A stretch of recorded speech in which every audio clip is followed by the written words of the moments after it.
Hey everyone, Dr. Redcross here. Let's talk menopause. Everyone's kind of talking about menopause here, and it's interesting because my practice has always been predominantly women, so this is something that we've talked about for a very long time.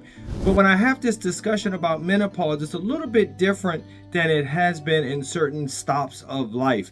When I was in practice, for instance, in Beverly Hills and so forth, menopause was a very different discussion. When I worked with migrant Mexican farm workers and in Harlem, it was also a different discussion. So this is what I wanted to do, is talk about something a little different. So what is menopause? Well, we already kind of know, we're talking all about it, but menopause, average time around 50 to 51. Obviously there's some variation there. It's when the woman, and this is a woman over age 45, hasn't had her menstrual cycle in about 12 months, in about a year or so.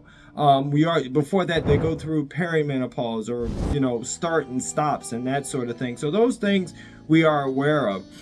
Now, why is it so important that we are talking about menopause? And once again, especially in the minority community. Well, let's talk about what menopause looks like for most women, right?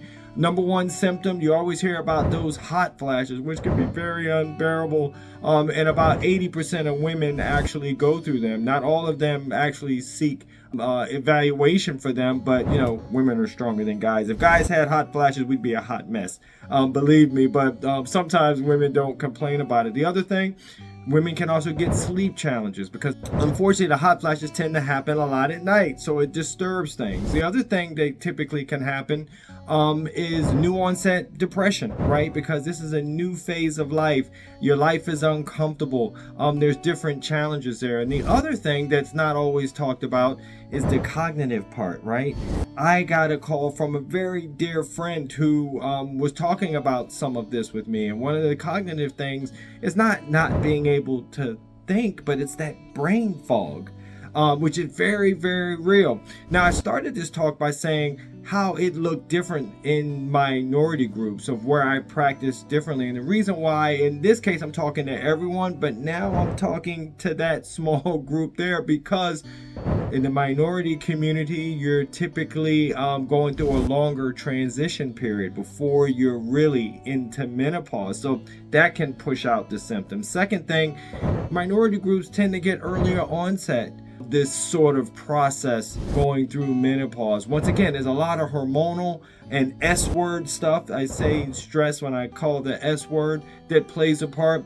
Also, on the minority side, you tend to get symptoms that are a lot more severe. So think about hot flashes and think about them kind of being taken up a notch as well. And the most important thing I wanted to mention for this particular group as well is that there tends to be lower utilization treatments based on not being, potentially educated on some of the treatments, or being in areas where there are some healthcare disparities and that sort of thing. So while we're upholding everyone as we're talking about menopause and what it is and what we can do and that sort of thing, let's always recognize that those who are sometimes on the outskirts of healthcare as well have to also be educated around menopause and what's going on as well. But I'm glad we're talking about it because it is such an important topic, and there's a whole lot of things we can do, whether it be on the western side and some other things on the eastern side that could maybe be of some support as well.